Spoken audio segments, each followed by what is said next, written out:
మీ super six తోటి చాలా స్పీడ్గా సిక్సర్లు కొట్టడానికి వెళ్తున్నట్లున్నారు జనాల్లోకి. అవునవును. సూపర్ 6 అయితే ఫెంటాస్టిక్‌గా రెస్పాన్స్ ఉందండి.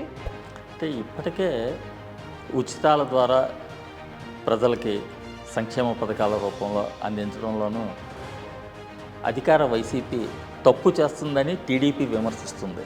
బట్ మీరు రేపు కూడా ఈ ఉచితాలు అంటున్నారు, ఇది ఎంతవరకు సమంజసం? అభివృద్ధి చేస్తేనే మనం సంక్షేమం చేయగలం. ఇది ఫస్ట్ ఆఫ్ ఆల్ అందరికీ అర్థం అవ్వాలి ఏంటంటే అభివృద్ధి ఉంటేనే సంక్షేమం జరగాలి. అంటే రేపు టీడీపీ అధికారంలోకి వస్తే ఖచ్చితంగా వెల్ఫేర్ స్కీమ్స్ అనేవి కంటిన్యూ అవుతాయని మీరు కన్ఫర్మ్గా చెప్పగలరా? డెఫినెట్గా కంటిన్యూ అవుతుందండి. మళ్ళీ మన అన్న క్యాంటీన్తో సహా మనం అన్నీ ఓపెన్ చేస్తాం. ఓకే, మీరు జాబ్స్ తీయలేదు అంటున్నారు. మరి వాలంటరీగా ఉద్యోగాలు ఇచ్చారు, సచివాలయ ఉద్యోగాలు ఇచ్చారు, దాన్ని మీరు జాబ్స్ అంటారా? మీరు వాలంటీర్స్ని వెళ్ళి మీరు ఎంక్వైరీ చేయండి. వాళ్ళు ఏమి కళ్ళ కన్నారనేది అడగండి, వాళ్ళకి ఏమి వచ్చిందనేది మీరు అడగండి. మీ ఫోర్ ఫాదర్స్ చేసిన డెవలప్మెంట్ని చూపిస్తూ ఓట్లు దండుకునే ప్రయత్నం చేస్తున్నారని మీ మీద పాలకపక్షం వాళ్ళు చేస్తున్న విమర్శ. ఫస్ట్ వాటర్ ప్రాజెక్ట్ మహారాణి అప్పలకొండయ్యమ్మ గారు నెల్లిమర్లలో. అదే వాళ్ళు చేసిందే మీరు చెప్తున్నారంటున్నారు. ఇప్పుడు ఇంకా చెప్తాను. మనం తెలుగుదేశం పార్టీ నుంచి చేసిన వాటర్ ప్రాజెక్ట్ చెప్తాను. విజయనగరంలో గవర్నమెంట్ మెడికల్ కాలేజ్ తీసుకొచ్చారు, అది డెవలప్మెంట్ కాదండి? మెడికల్ కాలేజ్ మా టైంలోనే అది ప్రతిపాదన జరిగింది, పర్మిషన్స్ వచ్చాయి, కంప్లీట్ చేశారు, అంతే. వాళ్ళ ఐడియా కాదు, అది మన ఐడియా. నగరం సుందరీకరించబడింది, చాలా బాగా ఉన్నాయి, రోడ్స్ వైండింగ్ అయ్యాయి, ఇది డెవలప్మెంట్ కాదా అని చెప్పి వాళ్ళు అడుగుతున్న పరిస్థితి. రోడ్ వైడనింగ్ అంతా మేమే చేసాము. వాళ్ళు జస్ట్ అక్కడ ఒక బొమ్మ పెట్టారు, ఇక్కడ ఒక బొమ్మ పెట్టారు. ఆ బొమ్మలు పెట్టడం ఎంప్లాయ్మెంట్ ఇవ్వటమా అని నేను అడుగుతున్నాను. మీ యువ నాయకుడు వచ్చినప్పుడు కూడా గంజాయి విజయనగరంలో విచ్చలవిడిగా దొరుకుతుంది అని చెప్తున్నాడు ఆయన. మీరు కూడా అంటున్నారు, అసలు విజయనగరంలో గంజాయి దొరుకుతున్నట్లు మీకు ఎలా తెలుసు? ఈ గంజాయి కేసెస్ మీరు చూస్తుంటే పోలీస్ స్టేషన్లో ఎంక్వైరీ చేయండి. మీరు ప్రెస్ వాళ్ళు కదా, పోలీస్ స్టేషన్లో ఎంక్వైరీ చేయండి. ఎన్ని కేసెస్ నమోదు అవుతున్నాయి, ఎవరి ఫోన్ నుంచి ఎవరికి ఫోన్లు వెళ్తున్నాయి. మరి కరోనా లాంటి కష్టకాలంలో అసలు పబ్లిక్ని మీరు పట్టించుకోలేదు, అధికార పక్షం వాళ్ళు చాలా సందర్భాల్లో విమర్శించినటువంటి పరిస్థితి ఉంది. ప్రైమ్ మినిస్టర్, ఇండియన్ గవర్నమెంట్ కానివ్వండి, స్టేట్ గవర్నమెంట్ కానివ్వండి, ప్రజలందరికీ ఒక పిలుపు ఇచ్చారు, ఇంట్లో ఉండమని ఒక పిలుపు. నోరు పారేసుకొని ఇష్టం వచ్చినట్లు మాట్లాడి వీధుల్లో తిరగలేదు. తెలుగుదేశం పార్టీ నాయకులు ఎస్పెషల్లీ అశోక్ గజపతిరాజు గారు కానీ, అతిథి గజపతిరాజు కానీ కలవాలంటే మధ్యలో చాలా హడ్డీల్స్ ఉంటాయి, కష్టము. అదే మమ్మల్ని అయితే నేరుగా వచ్చి కలిసే అవకాశం ఉంటుంది, ఎప్పుడు మా తలుపులు తెరిచే ఉంటాయి అని అనేక సందర్భాల్లో అధికార వైసీపీ పార్టీకి చెందినటువంటి నాయకులు అన్న పరిస్థితి ఉంది. ఫైనల్గా నేను చెప్తున్నాను, ఎనీ టైం నేను ప్రజల కోసం నేను అందుబాటులో ఉంటాను. I am available.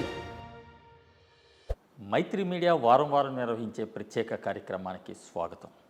ఈ వారం మాది అతిథి గజపతిరాజు, విజయనగరం తెలుగుదేశం పార్టీ అసెంబ్లీ నియోజకవర్గ ఇన్ఛార్జ్, కేంద్ర మాజీ మంత్రివర్యులు అశోక్ గజపతిరాజు తనయ్య. నమస్కారం మేడం. నమస్కారం అండి. ఎలా ఉన్నారు మేడం? బాగున్నానండి. ఇప్పుడు చూస్తుంటే మన ఎలక్షన్ సినేరియో మొదలైపోయింది. విజయనగరం మొత్తం ఎన్నికల కోసం ఎదురు చూస్తున్నారు ప్రజలు. చంద్రబాబు నాయుడు గారు ఎప్పుడు మళ్ళీ ముఖ్యమంత్రి అవుతారని ప్రజలందరూ ఎదురు చూస్తున్నారు. ఓకే, మీరు కూడా మీ సూపర్ సిక్స్ తోటి చాలా స్పీడ్గా సిక్సర్లు కొట్టడానికి వెళ్తున్నట్లున్నారు జనాల్లోకి. అవునవును. సూపర్ 6 అయితే ఫెంటాస్టిక్గా రెస్పాన్స్ ఉందండి. అయితే ప్రజలు ఒక చర్చ మొదలైంది, అందరూ దాని గురించి మాట్లాడుతున్నారు. ఎందుకంటే మనం వెళ్ళినప్పుడు డౌట్లు కూడా అడుగుతున్నారు. అంటే ఇది తల్లికి వందనం కింద మనం 15,000 రూపాయలు అనేది మనం మేనిఫెస్టోలో పెట్టాము. అయితే ఈ వైసీపీ ప్రభుత్వం కూడా ఎంతమంది పిల్లలు ఉన్నారో అంతమంది పిల్లలకి ఇస్తామన్నారు, కానీ వాళ్ళు ఇవ్వలేదు. మీరు కూడా అలాగే చేస్తారా అని అడుగుతున్నారు. అయితే మళ్ళీ ఈ క్వశ్చన్ చాలా ఫ్రీక్వెంట్గా వస్తుంది. అయితే మేము చాలా క్లియర్గా చెప్తున్నాం, తల్లికి వందనం కింద 15,000 రూపాయలు ఇస్తాం ఒక్క చైల్డ్కి. ఇద్దరుంటే 30,000 రూపాయలు సంవత్సరానికి, అలాగే ముగ్గురుంటే 45,000. అలాగే ఈ రోజుల్లో సామాన్యంగా నలుగురు పిల్లలకి ఎవరికి లేరు, కానీ ఉంటే కూడా 60,000 వస్తుంది. అలాగా క్లియర్గా చెప్తున్నాం అన్నమాట.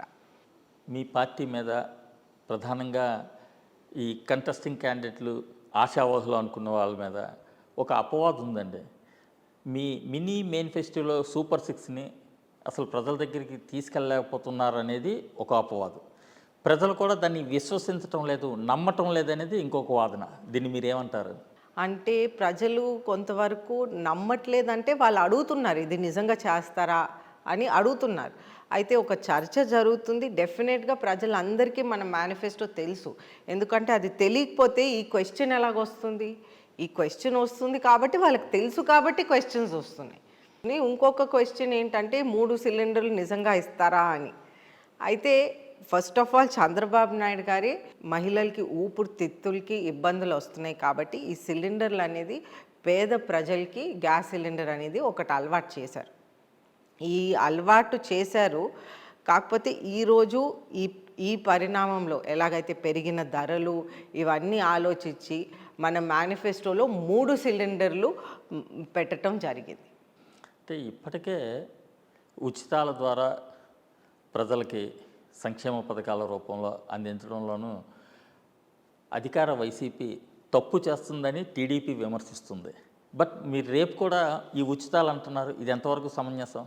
అభివృద్ధి చేస్తేనే మనం సంక్షేమం చేయగలం. ఇది ఫస్ట్ ఆఫ్ ఆల్ అందరికీ అర్థం అవ్వాలి. ఏంటంటే అభివృద్ధి ఉంటేనే సంక్షేమం జరగాలి, జరగవచ్చు.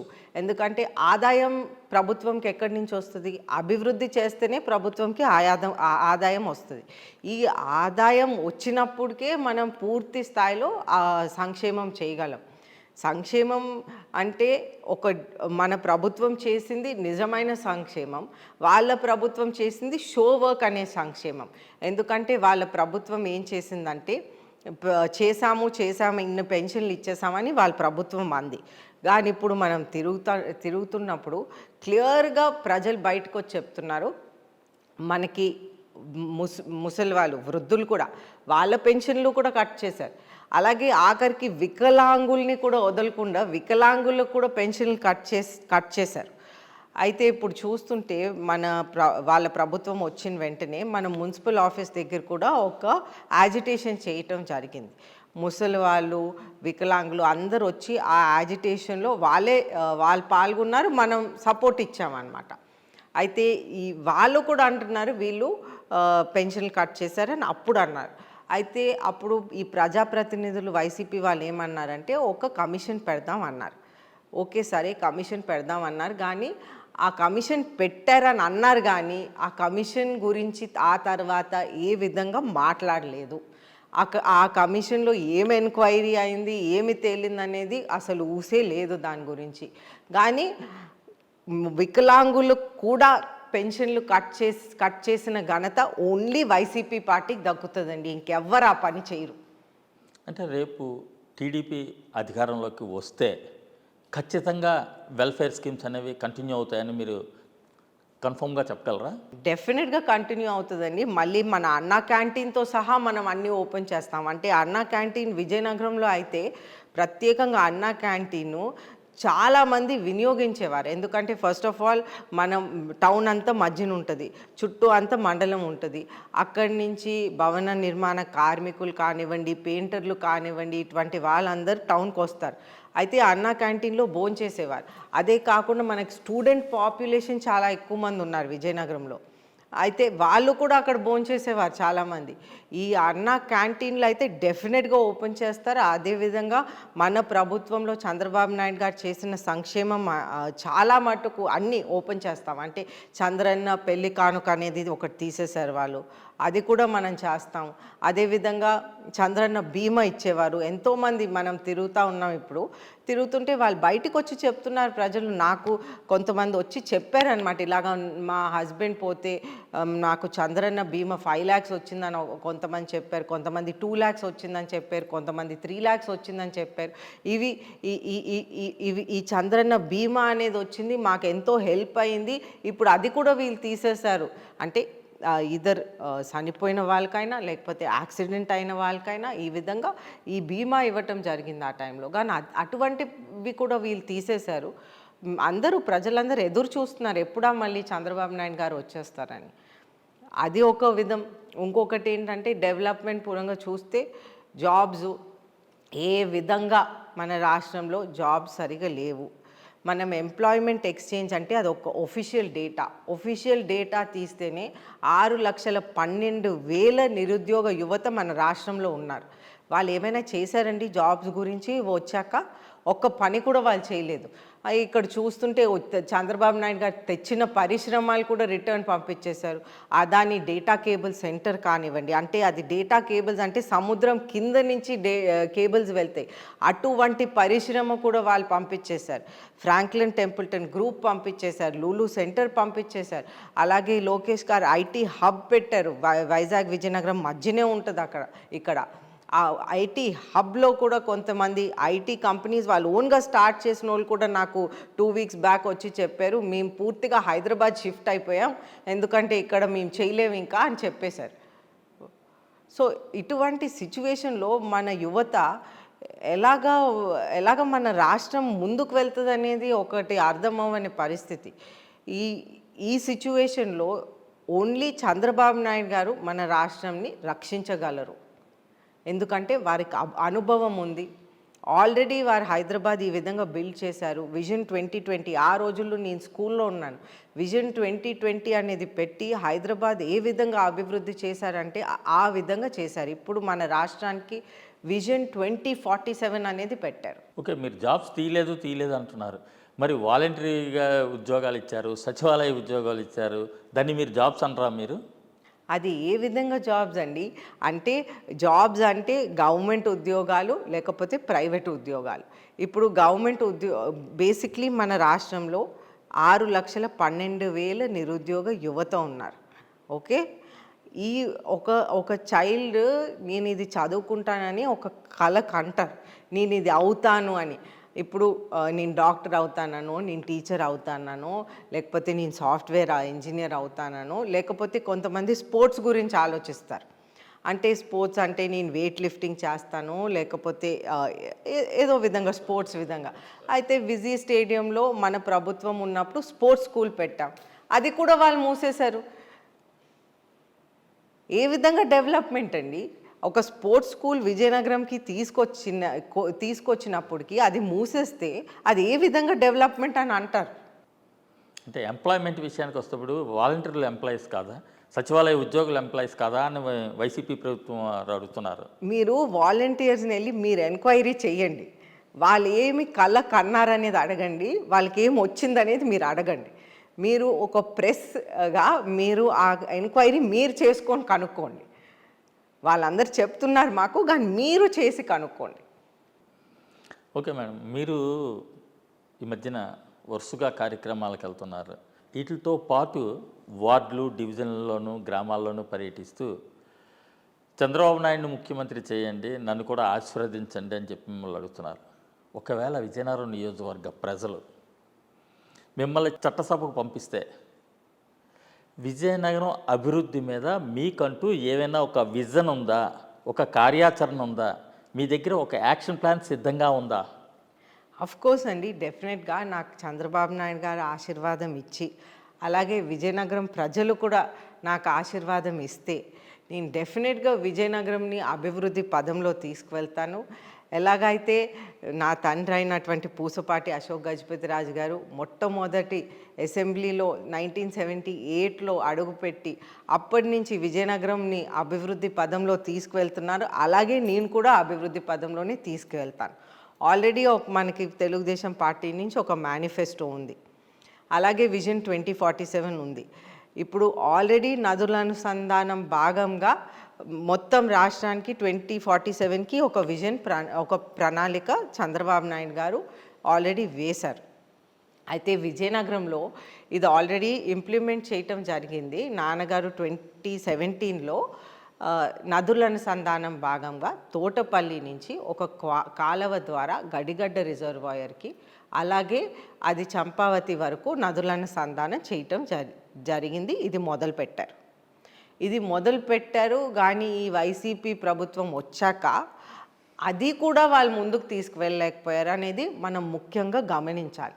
ఎందుకంటే ఇటువంటి ఇంపార్టెంట్ ప్రాజెక్టు ఏ ప్రభుత్వం వచ్చినా పోయినా మామూలుగా కంటిన్యూ చేస్తారు. ఇప్పుడు శ్రీశైలం ప్రాజెక్టు జరిగింది. ఎన్నో ప్రభుత్వాలు మారినాయి, ముఖ్యమంత్రులు మారినాయి, రకరకాల ప్రభుత్వాలు వచ్చినాయి, చాలామంది మారారు. అయినా కానీ వాళ్ళు ముందుకు తీసుకువెళ్ళారు. ఎందుకంటే అది ప్రజలకి ఉపయోగకరమైన వాటర్ ప్రాజెక్ట్. అలాగే మనం చూస్తుంటే ఎయిర్పోర్ట్, తండ్రి అయినటువంటి పూసపాటి అశోక్ గజపతిరాజు గారు అప్పుడు ఏవియేషన్ మినిస్టర్గా ఉన్నారు. ఒక పక్కన ఏవియేషన్ని ప్రపంచంలో 3వ స్థానంకి తీసుకువెళ్ళారు. వరల్డ్లో 3rd ప్లేస్ అండి. అలాగే విజయనగరంకి ప్రత్యేకంగా భోగాపురం ఎయిర్పోర్ట్కి అన్ని పర్మిషన్స్ తెచ్చారు. అలాగే అప్పుడు ల్యాండ్ సేకరణ అవన్నీ స్టేట్ సబ్జెక్ట్ కాబట్టి 2800 acres చంద్రబాబు నాయుడు గారు పూర్తిగా క్లియర్ చేసి పెట్టారనమాట. అయితే పర్మిషన్స్ వచ్చినాయి, ల్యాండ్ సేకరణ అయిపోయింది, ఇవన్నీ అయిపోయి వాళ్ళు ఆల్మోస్ట్ రెడీ, శంకుస్థాపన కూడా చేశారు, స్టార్ట్ చేయడానికి ప్రణాళిక వేశారు. అప్పటికి ఈ నోటిఫికేషన్ వచ్చింది. ఆ నోటిఫికేషన్ వచ్చినాక వీళ్ళు ఏం చేశారు, నెగిటివ్ విధానంగా తీసుకువెళ్ళారు. 500 acres ఆఫ్ డెవలప్మెంట్ని తగ్గించారు. వాళ్ళు ఏ విధంగా ముందుకు తీసుకువెళ్ళలేదు. 500 acres డెవలప్మెంట్ తగ్గించారు. అది ఏం చేశారో ఆ 500 acresని ఆ క్లారిటీ కూడా ఒకటి ఇవ్వలేదు. అయితే ఇదే సేమ్ టైంలో గోవాలో మోపా ఎయిర్పోర్ట్ అనేది ఒకటి ఉంటుంది. ఆ మోపా ఎయిర్పోర్ట్కి పర్మిషన్స్ వచ్చినాయి. అది పూర్తిగా రెడీ అయిపోయింది, ఫంక్షనింగ్లో ఉంది. మనమేమో ఎక్కడ అలా ఆ టైంలో ఉన్నామో అలాగే ఉన్నాము ఇప్పుడు. అయితే ఈ ఎయిర్పోర్ట్లో కార్గో, రిపేర్, మెయింటెనెన్స్, ఓవరాల్ లాంటి మంచివి పెట్టారు. కానీ అవి కూడా ముందుకు తీసుకువెళ్ళలేదు. కార్గో అనేది ముందుకు వెళ్తే ఇప్పుడు మన ఏరియాలో సపోజ్ ఇక్కడ టౌన్లో బట్టల మార్కెట్ ఉంది. ట్రెడిషనల్గా మనది బట్టల మార్కెట్. అయితే ఇప్పుడు మనకి ఇక్కడ ఒక ధర వస్తుంది, కార్గో ద్వారా మనం ఎక్స్పోర్ట్ చేస్తే అక్కడ ఒక ధర వస్తుంది. సో మనకి ఆదాయం, ప్రజలకి ఆదాయ వనరులు ఇటువంటివన్నీ పెరిగేవి. అలాగే మనం అగ్రికల్చర్ చూస్తే ఇక్కడ ఎక్కువ మ్యాంగో అయినా జీడ్ అయినా ఎక్కువగా పెరుగుతాయి. అయితే ఇక్కడ ఒక ధర వస్తుంది. అదేవిధంగా మనం అబ్రాడ్ పంపిస్తే, ఎక్స్పోర్ట్ చేస్తే ఇంకొక మంచి ధర వస్తుంది. అయితే రైతులకి బాగుండేది, అలాగే బిజినెస్ మెన్ కూడా బాగుండేది. కానీ అది పూర్తిగా అలాగ వదిలేశారు. అదే కాకుండా ఆ ఎయిర్పోర్ట్ గురించి జాబ్ సైడ్ నుంచి చూస్తే ఎంతమందికి ఉద్యోగాలు వచ్చేయండి. అంత మాత్రం రెస్పాన్సిబిలిటీ ఇక్కడున్న ప్రజాప్రతినిధులకి లేదా?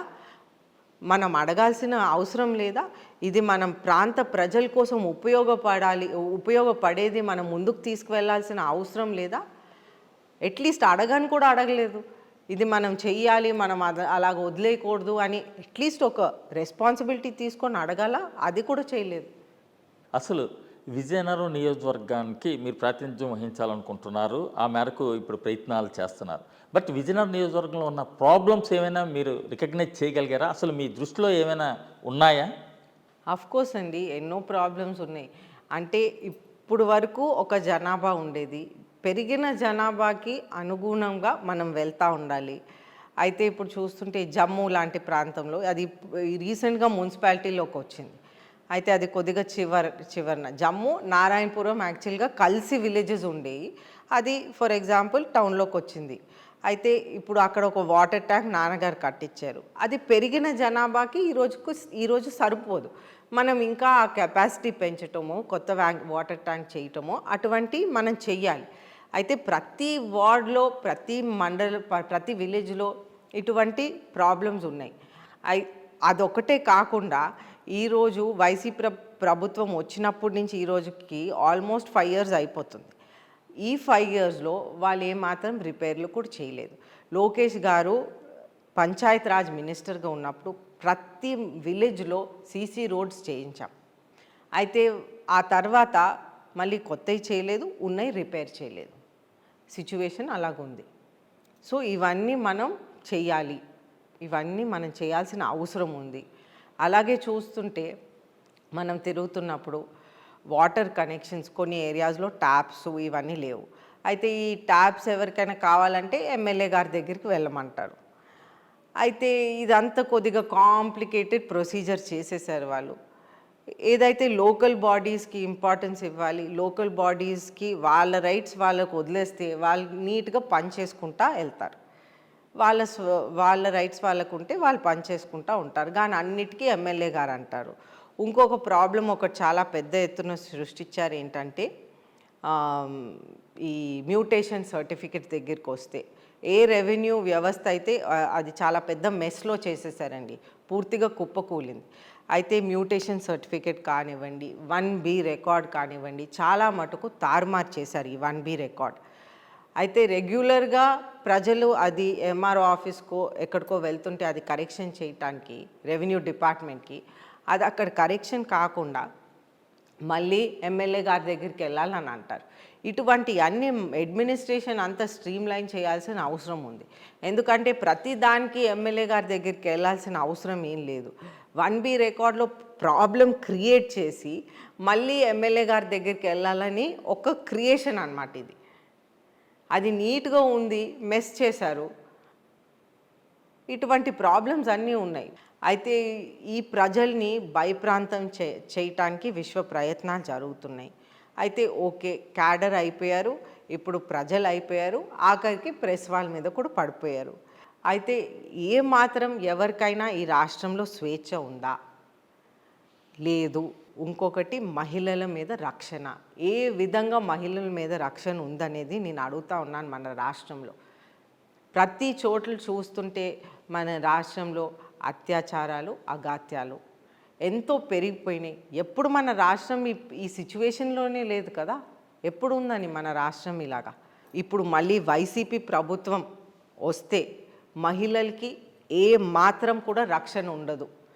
అది మహిళలు అర్థం చేసుకోవాలి. ఇంకొక విషయం ఏంటంటే, ఇప్పుడు మన విజయనగరంలో చూస్తుంటే కోచింగ్ సెంటర్స్ చాలా ఎక్కువ ఉన్నాయి. అయితే ముందైతే ఓపెన్గా హ్యాపీగా మహిళల్ని ఈ హాస్టల్స్కి పంపించేసేవారు. ఇప్పుడు తల్లిలు తండ్రులు భయపడుతున్నారు, పంపించాలా వద్దా, రాష్ట్రం మొత్తం ఇలాగా ఈ సిచ్యువేషన్ ఉంది, పంపించాలా వద్దా అనేది ఒక చర్చ ఒకటి జరుగుతుంది. కొంతమంది ఆపేస్తున్నారు. అయితే ఈ పిల్లల్ని పంపించకపోవటం వలన ఏమవుతుంది, ఆ చైల్డ్ చదువుకోదు. ఎలాగో మన రాష్ట్రంలో జాబ్స్ లేవు, కానీ చదివితే అట్లీస్ట్ పక్క రాష్ట్రాల్లో అయినా జాబ్స్ దొరుకుతున్నాయి కాబట్టి వాళ్ళు వెళ్ళిపోవచ్చు. ఆ సిచ్యువేషన్, ఆ సేఫ్టీ అనే సిచ్యువేషన్ వాళ్ళు క్రియేట్ చేయట్లేదు. అయితే మన రాష్ట్రం చూస్తుంటే మనం ఒక రాతి యుగంలోకి వెళ్ళిపోతున్నాం, అటు రాతి యుగం వైపు వెళ్తున్నాం. ఇప్పుడు మళ్ళీ చంద్రబాబు నాయుడు గారు ముఖ్యమంత్రి అయి స్వర్ణ యుగంలోకి మన రాష్ట్రాన్ని తీసుకురావాలి. అశోక్ గజపతి రాజు అనే మీ తండ్రి గారికి సుదీర్ఘ రాజకీయ చరిత్ర ఉన్నప్పటికీ అత్యధిక కాలం విజయనగరం నియోజకవర్గం నుంచి, అసెంబ్లీ నుంచి లేదా విజయనగరం పార్లమెంట్ నుంచి ప్రాతినిధ్యం వహించినప్పటికీ చేసిన అభివృద్ధి అయితే ఏమీ లేదు, గుండు సున్నా. మీ ఫోర్ ఫాదర్స్ చేసిన డెవలప్మెంట్నే చూపిస్తూ ఓట్లు దండుకునే ప్రయత్నం చేస్తున్నారని మీ మీద పాలకపక్షం వాళ్ళు చేస్తున్న విమర్శ, దీన్ని మీరు సమర్థిస్తారా? సరే అంటారా? Course not. నేను చెప్తాను, నేను డీటెయిల్గా ఎక్స్ప్లెయిన్ చేస్తాను. ఇప్పుడు ఫస్ట్ వాటర్ ప్రాజెక్ట్ మహారాణి అప్పలకొండయ్యమ్మ గారు నెల్లిమర్లలో, అదే వాళ్ళు చేసిందే మీరు చెప్తున్నారంటున్నారు. ఇప్పుడు ఇంకా చెప్తాను. మనం తెలుగుదేశం పార్టీ నుంచి చేసిన వాటర్ ప్రాజెక్ట్ చెప్తాను. ఫస్ట్ 1978లో నాన్నగారు ఫస్ట్ టైం ఎమ్మెల్యే అయినప్పుడు మహారాణి అప్పలకొండయ్యమ్మ గారు వేసిన పైప్ లైన్స్ అన్నీ మార్చారు. అయితే మెయింటెనెన్స్ అండ్ రిపేర్, ఇది పైప్ లైన్స్ అన్నీ మార్చి ఇంకా చివరి ప్రాంతం కూడా పైప్ లైన్స్ యాడ్ చేశారు. ఆ తర్వాత 1996లో మళ్ళీ నాన్నగారు గోస్తాని నది వద్ద 10 ఊటబావులు తవ్వి ఆ ప్రాజెక్ట్, పెద్ద ప్రాజెక్ట్ అది, ఆ ప్రాజెక్ట్ విజయనగరం ప్రజలకి నీళ్ళు వస్తుంది. ఈరోజు వరకు ఆ నీళ్ళు ఆ ప్రాజెక్ట్ నుంచి వస్తుంది. అదే కాకుండా 2017లో మళ్ళీ చంపావతి నది వద్ద ఊటబావులు తవ్వి మళ్ళీ ఆ నీళ్ళు కూడా విజయనగరం ప్రజలకు వస్తుంది. అదే కాకుండా నదుల అనుసంధానం భాగంగా వాళ్ళు నాన్నగారు తోటపల్లి నుంచి కాలువ ద్వారా గడిగడ్డ రిజర్వాయర్కి ఆ వాటర్ మళ్ళీ చంపావతికి చేరేలా ఆ నదుల అనుసంధానం చేశారు. ఈ నదుల అనుసంధానం మొదలుపెట్టారు. ఆ తర్వాత ఈ వైసీపీ ప్రభుత్వం వచ్చింది, వాళ్ళు ఏమాత్రం అది ముందుకు తీసుకువెళ్ళలేదు. లేకపోతే ఆ వాటర్ విజయనగరం ప్రజలకు వస్తే మనకి ఎంతో బాగుండేది. ఒక ఫ్యూచర్కి వాటర్ ప్రాబ్లం ఉండేది కాదు. ఇప్పుడు న్యాచురల్గా పెరిగిన జనాభా చూసి కంటిన్యూగా అప్గ్రేడ్ చేస్తూ ఉండాలి. అదేవిధంగా ఇంకొక ఎగ్జాంపుల్ ఇస్తాను. హాస్పిటల్స్ దగ్గరికి వచ్చే వరకు మహారాజా హాస్పిటల్ నందమూరి తారక రామారావు గారు ఓపెన్ చేశారు. అప్పుడు 50 బెడ్ హాస్పిటల్ ఉండేది ఫస్ట్ ఓపెన్ చేసినప్పుడు. అది మళ్ళీ నాన్నగారు తర్వాత 300 బెడ్స్కి ఇంక్రీజ్ చేశారు. ఆ తర్వాత పోయినసారి యూనియన్ మినిస్టర్గా ఉన్నప్పుడు మొత్తం అంతా రిపేర్ చేసి టైల్స్ కూడా మార్చి అక్కడ లైఫ్ సేవింగ్ ఎక్విప్మెంట్ 1 crore పెట్టి ఇచ్చారు.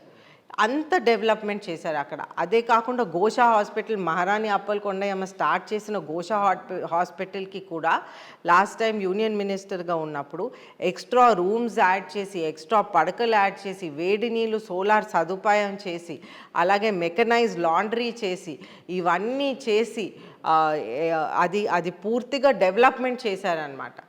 అయితే డెఫినెట్గా ఫోర్ ఫాదర్స్ చేశారు.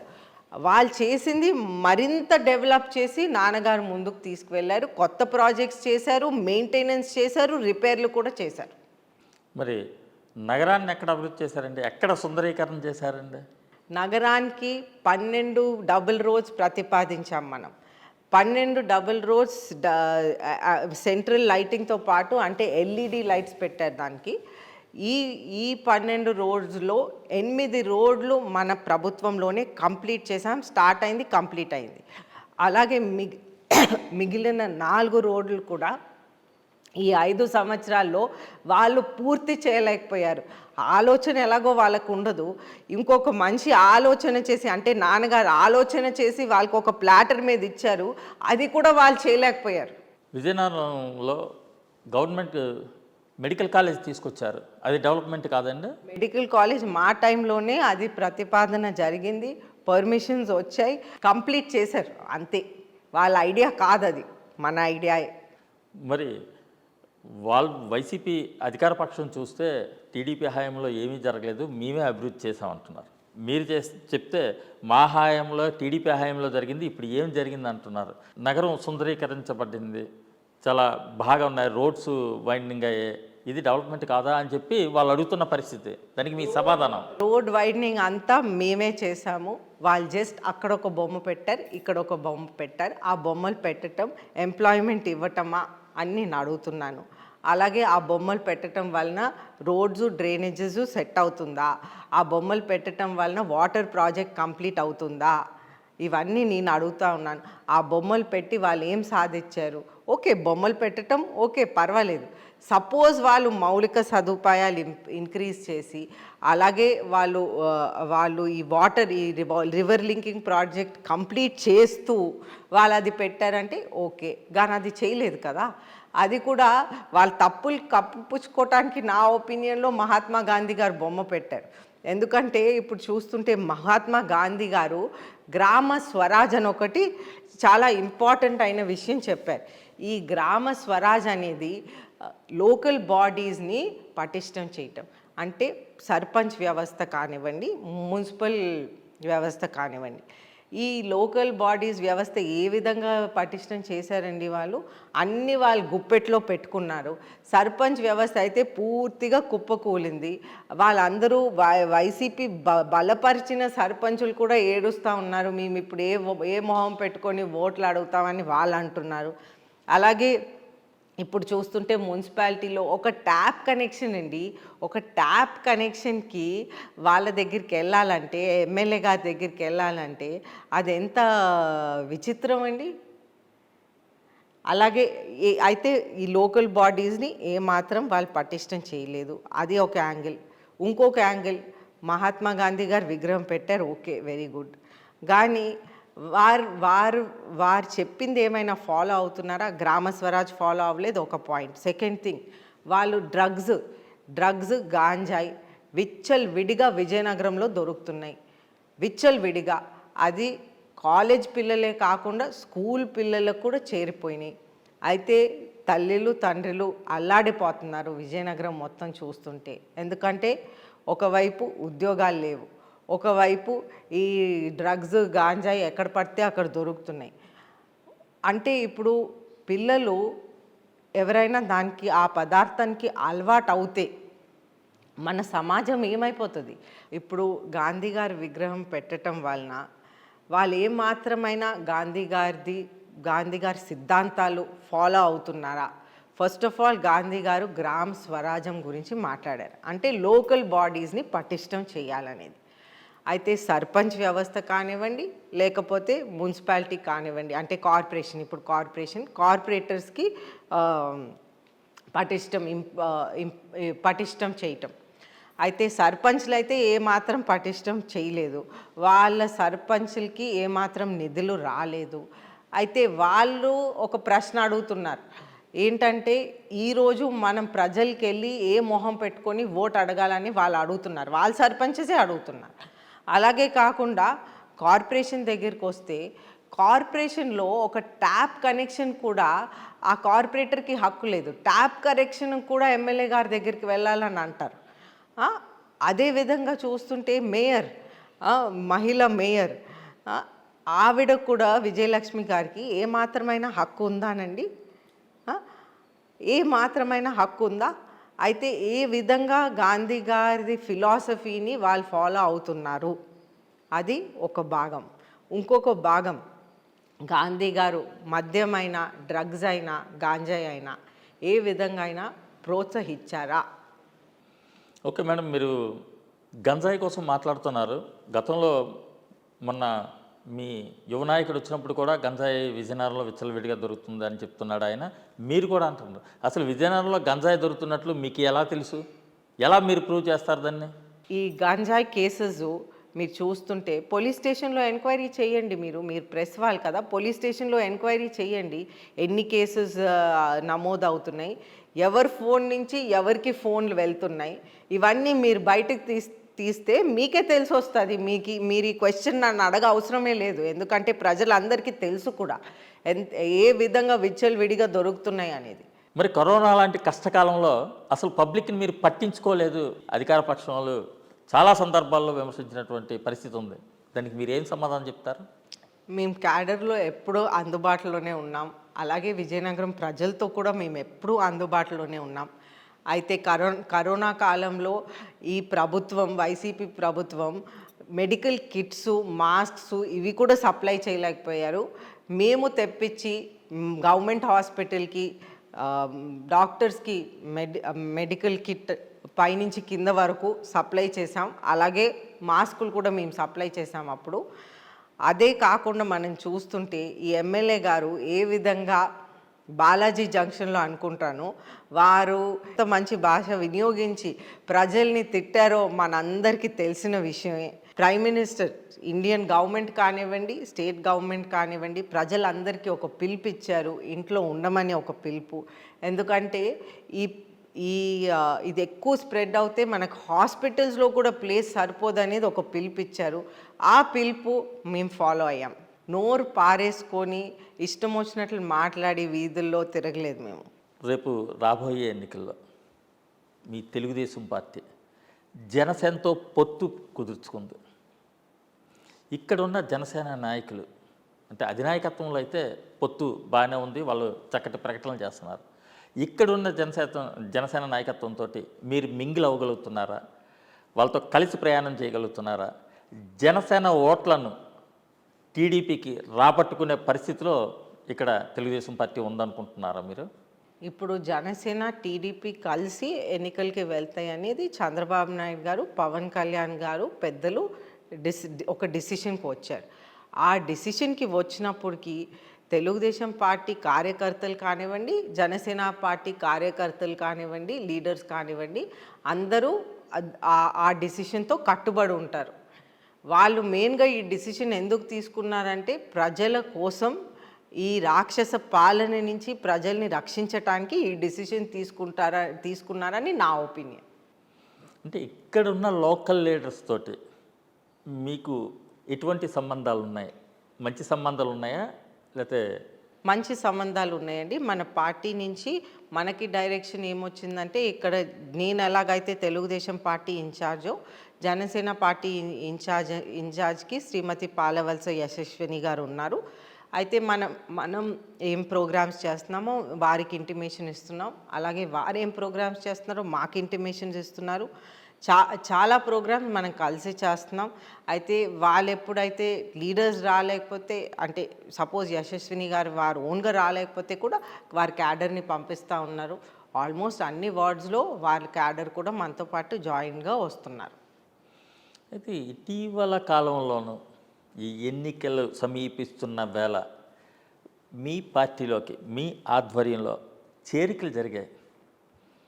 అది మీకు మీ విజయానికి దోహదపడుతుందని మీరు అనుకుంటున్నారా? అంటే చేరికలు అయితే ఒక 2.5 years నుంచి జరుగుతున్నాయండి. న్యాచురల్గా ఎన్నికలు సమీపం వస్తున్నాయి కాబట్టి ఎక్కువ చేరికలు అవుతున్నాయి. అయితే ఇప్పుడే ఇన్ని చేరికలు అవుతున్నాయి అంటే మీరు నోటిఫికేషన్ వచ్చాక నా ఒపీనియన్లో వైసీపీ పార్టీ పూర్తిగా డిజాల్వ్ అయి సముద్రంలో కలిసిపోతుందని నా ఒపీనియన్. అంటే ఇటీవల కాలంలో వైసీపీలో కీలకంగా వ్యవహరించినటువంటి వ్యక్తులు మీ పార్టీలోకి రావడం జరిగింది. లైక్ పిల్లా విజయ్ కుమార్, అమనాపు విజయ్. వీళ్ళు మీకు పార్టీకి ప్లస్ అవుతారనుకుంటున్నారా? అఫ్ కోర్స్ వైసీపీ నుంచి జాయిన్ అవటమే కాదు, మన ఎవరు ఎక్కడి నుంచి జాయిన్ అయినా మనకి డెఫినెట్గా ప్లస్ అవుతుంది. ప్లస్ ప్రజలకైనా వాళ్ళ పార్టీ కార్యకర్తలకైనా పూర్తిగా అర్థమైపోయింది ఏంటంటే ఈ వైసీపీ ప్రభుత్వం ఒక ఫెయిల్డ్ ప్రభుత్వం, ముఖ్యమంత్రి ఒక ఫెయిల్డ్ ముఖ్యమంత్రి, అలాగే వాళ్ళందరూ పూర్తిగా ఫెయిల్ అయ్యారు. ఈ పరిస్థితుల్లో మన రాష్ట్రాన్ని ముందుకు తీసుకువెళ్ళటానికి, మన రాష్ట్రాన్ని రివర్స్లో తీసుకువెళ్ళారు. కాబట్టి ఈ జాయినింగ్స్ కానివ్వండి, ఇప్పుడు వరకు అవుతున్న జాయినింగ్స్ కానివ్వండి, ప్రజలు కానివ్వండి, డెఫినెట్గా చంద్రబాబు నాయుడు గారు మళ్ళీ ముఖ్యమంత్రి అవుతేనే మన రాష్ట్రం ముందుకు వెళ్తుంది అనేది, డెవలప్మెంట్ పరంగా ముందుకు వెళ్తుంది అనేది ఒక అండర్స్టాండింగ్కి వచ్చేసారు. ఇప్పుడు డెవలప్మెంట్ అవుతేనే సంక్షేమం అవుతుంది, అది కూడా ప్రజలకి ఒక అండర్స్టాండింగ్ వచ్చింది. కాబట్టి డెఫినెట్గా మనం గెలుస్తాం, డెఫినెట్గా మళ్ళీ చంద్రబాబు నాయుడు గారే ముఖ్యమంత్రి అవుతారని నాకు పూర్తి నమ్మకం. తెలుగుదేశం పార్టీ నాయకులు ఎస్పెషల్లీ అశోక్ గజపతిరాజు గారు కానీ, అతిథి గజపతిరాజు కానీ కలవాలంటే మధ్యలో చాలా హడ్డీల్స్ ఉంటాయి, కష్టము. అదే మమ్మల్ని అయితే నేరుగా వచ్చి కలిసే అవకాశం ఉంటుంది, ఎప్పుడు మా తలుపులు తెరిచే ఉంటాయి అని అనేక సందర్భాల్లో అధికార వైసీపీ పార్టీకి చెందినటువంటి నాయకులు అన్న పరిస్థితి ఉంది. నిజంగా మిమ్మల్ని కలవాలంటే మధ్యలో హడ్డీల్స్ ఉంటాయండి? డోర్స్ క్లోజ్ చేస్తారా మీరు నిజంగా? మాకైతే ఏ హర్డిల్స్ లేవు. ప్రజలందరూ నన్ను డైరెక్ట్గా వచ్చి కలవచ్చు, ఇప్పుడు కూడా కలుస్తున్నారు. ఇక్కడికి వచ్చైనా కలవచ్చు. అదే బంగ్లా 45 years నుంచి నాన్న ఫస్ట్ పాలిటిక్స్లో అడుగుపెట్టినప్పుడు నుంచి 1978లో ఇదే బంగ్లా, నేను కూడా ఇక్కడి నుంచే స్టార్ట్ చేశాను. విజయనగరం ప్రజలకి అందరికీ మన బంగ్లా కూడా తెలుసు. వాళ్ళు ఎప్పుడు వచ్చినా నేను రెడీగా రిసీవ్ చేసుకుంటాను. ఇదంతా వైసీపీ వాళ్ళు క్రియేట్ చేస్తుంది, అంటే ఏదో ఒక బ్యాడ్ ప్రచారం చేయాలని క్రియేట్ చేస్తున్నారు ఇలాగా. ఫైనల్గా నేను చెప్తున్నాను, ఎనీ టైం నేను ప్రజల కోసం నేను అందుబాటులో ఉంటాను. I am available. చివరిగా ఒక ప్రశ్న అండి, విజయనగరం నియోజకవర్గ జనాలకి ఎటువంటి ఎష్యూరెన్స్ ఇవ్వబోతున్నారు మీరు? విజయనగరం జనాలకైతే మా ఫ్యామిలీ మీద పూర్తి నమ్మకం అండి. అంటే నాన్నగారు ఇన్ని సంవత్సరాలుగా విజయనగరంని ఒక పురోగతి పదంలో తీసుకువెళ్ళి శాంతి భద్రతలతో కాపాడారు. అలాగే నేను కూడా నాన్న చెప్పినట్లే నేను విజయనగరం ప్రజల కోసం వారి అడ్వైస్ తీసుకొని విజయనగరంని ముందుకు తీసుకువెళ్తాను. Thank you madam, thank you very much. మీ విలువైన సమయాన్ని మైత్రి మీడియా కోసం కేటాయించినందుకు. థ్యాంక్ యూ అండి, థ్యాంక్ యూ.